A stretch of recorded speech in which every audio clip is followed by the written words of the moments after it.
2024 में नरेंद्र मोदी सरकार के खिलाफ बनने वाली विपक्षी एकता की तस्वीर अब लगभग साफ हो गई है। सूत्रों के मुताबिक पटना में होने वाली मीटिंग में उन्हीं दलों को बुलाया गया है जो आगामी लोकसभा चुनाव साथ में मिलकर के लड़ेंगे। विपक्षी एकता के भीतर इसे प्री पोल अलायंस कहा जा रहा है। विपक्षी एकता में 3 राष्ट्रीय स्तर की पार्टी हैं, 12 राज्य स्तर की पार्टी हैं और 4 छोटी पार्टियां शामिल होने जा रही हैं। विपक्षी गठबंधन में एक कोऑर्डिनेशन कमेटी बनाए जाने की भी बात कही जा रही है। इसी कमेटी के पास मिनिमम कॉमन प्रोग्राम और सीट बंटवारे का विवाद सुलझाने का जिम्मा भी रहेगा।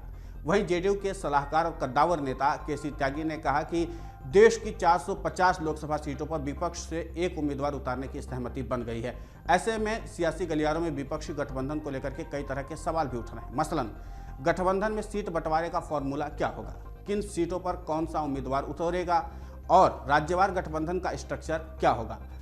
हम इन्हीं बातों को आज समझने की कोशिश करते हैं, विस्तार से जानने की कोशिश करते हैं कि आखिर ये विपक्षी एकता का पूरा सूत्र है क्या। नीतीश की पटना पार्टी में कौन कौन शामिल होंगे, ये सबसे अहम सवाल है। पटना की पार्टी में शामिल होने के लिए Congress, AAP, CPM, SP, TMC, Shiv Sena, UBT, NCP, JM, CPI, DMK, National Conference, Muslim League, MDMK सहित सभी राज्य स्तर के पार्टियों को आमंत्रण भेजा गया है। इसके अलावा केरल कॉन्फ्रेंस, आरएसपी, वीसीके जैसी छोटी पार्टियों को भी गठबंधन के लिए न्योता दिया गया है। सभी नेताओं की मीटिंग नीतीश कुमार के सरकारी आवास पर हो सकती है। हालांकि अभी तक लोकेशन पूरी तरीके से फाइनल नहीं हुई है। गठबंधन में शामिल होने वाले दल उसी दिन चेयरमैन और संयोजक का नाम फाइनल करेंगे। नीतीश कुमार विपक्षी एकता के संयोजक बनाए जा सकते हैं। चेयरमैन का पद कांग्रेस को मिल सकता है। अब यह सवाल उठता है कि किस दल को कहां पर कितनी सीटें मिलेंगी। सीटों को लेकर के सबसे पहले ही समीकरण को जो है उसको सवालों के घेरे में रखा गया था। उत्तर प्रदेश की सबसे पहले बात कर लेते हैं। विपक्षी एकता में यहाँ पर एक साथ लगभग 4 दल आ सकते हैं। इनमें सपा, कांग्रेस, आरएलडी और आजाद समाज पार्टी का नाम शामिल है। सपा, कांग्रेस और एएसपी पहले से गठबंधन में है। कांग्रेस लोकसभा में इस गठबंधन के साथ जा सकती है। उत्तर प्रदेश में लोकसभा की सबसे अधिक 80 सीटें हैं। 2019 में यहां पर आरएलडी, सपा और बीएसपी ने मिलकर के चुनाव लड़ा था, जबकि कांग्रेस अलग से मैदान में उतरी थी। सपा गठबंधन ने 15 सीटों पर जीत दर्ज की थी, जबकि एनडीए को 64 और कांग्रेस को 1 सीट हासिल हुआ था।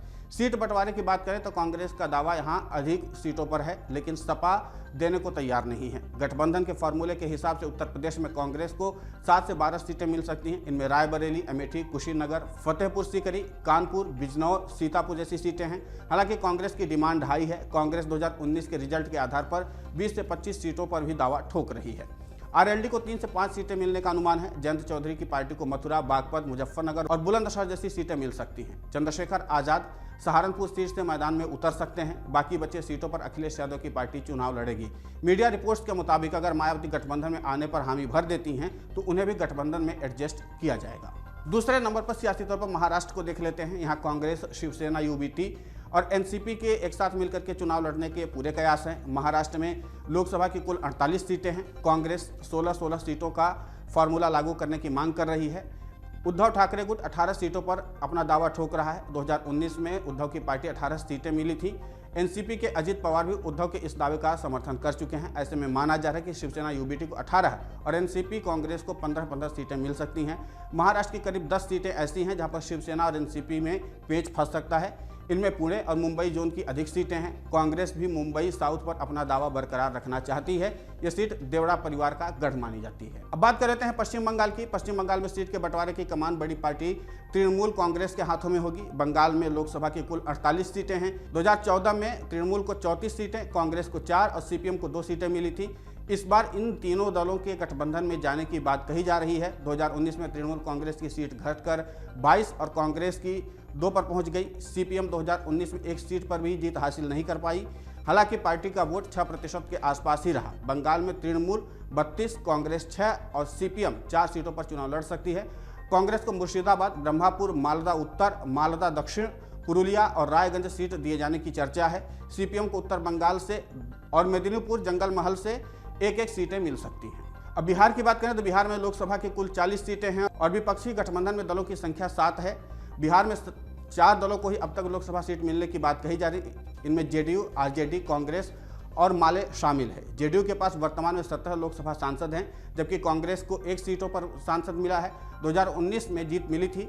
बिहार में सीट बंटवारे के फॉर्मूले जिताऊ उम्मीदवार को तरजीह दिए जाने की बात कही जा रही है। अगर ऐसा हुआ तो जेडीयू, आरजेडी 16-16 और कांग्रेस 6 से 8 और माले 2 सीटों पर चुनावी मैदान उतर सकती है। कांग्रेस कटिहार, सासाराम, चंपारण, सुपौल, बेगूसराय, समस्तीपुर सीट पर उतर सकती है। कटिहार और सुपौल अभी जेडीयू के पास है। इसी तरह आरजेडी की नज़र जेडीयू के मधेपुरा और बांका सीट पर भी है। तमिलनाडु की बात करें तो यहाँ लोकसभा की 39 सीटें हैं और पिछली बार की तरह इस बार भी डीएमके और कांग्रेस मिलकर के चुनाव लड़ने की तैयारी में है। डीएमके पिछली बार की तरह इस बार भी 28 सीटों पर चुनाव लड़ सकती है, जबकि कांग्रेस को 10 और 1 सीट मुस्लिम लीग को मिल सकता है। कांग्रेस तमिलनाडु में डीएमके के सहारे 9 सीटें जीतने में कामयाब रही थी। 2019 में कांग्रेस का सबसे सफल गठबंधन तमिलनाडु में ही रहा था। अब बात करते हैं हरियाणा की। हरियाणा में लोकसभा की 10 सीटें हैं और यहाँ पर कांग्रेस के इनेलो से गठबंधन में रह करके चुनाव लड़ सकती है।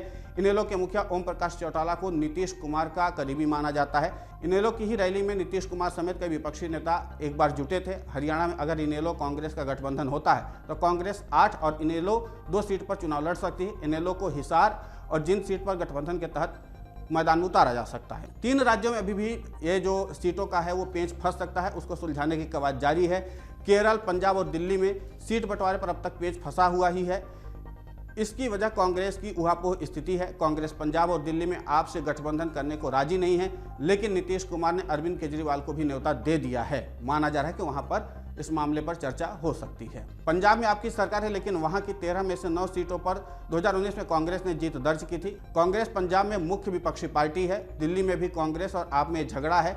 पंजाब और दिल्ली के स्थानीय नेताओं ने आपसे गठबंधन का विरोध किया है। ठीक इसी तरह केरल में भी विवाद है। केरल में भी सीपीएम की सरकार है, लेकिन लोकसभा में कांग्रेस को बढ़त मिली थी। 2019 में कांग्रेस गठबंधन ने 20 में से 17 सीटों पर जीत दर्ज की थी। कांग्रेस अपना सिटिंग सीट सीपीएम को नहीं देना चाहती है। 7 राज्यों की 157 सीटों पर सिर्फ कांग्रेस के उम्मीदवार ही मैदान में उतरना चाहते हैं। इनमें से बात करें अगर तो मध्य प्रदेश, गुजरात, राजस्थान, छत्तीसगढ़, तेलंगाना, कर्नाटक और ओडिशा की 157 सीटों पर कांग्रेस अकेले चुनाव लड़ेगी। इन जगहों पर विपक्ष का पूरा समर्थन कांग्रेस को रहेगा।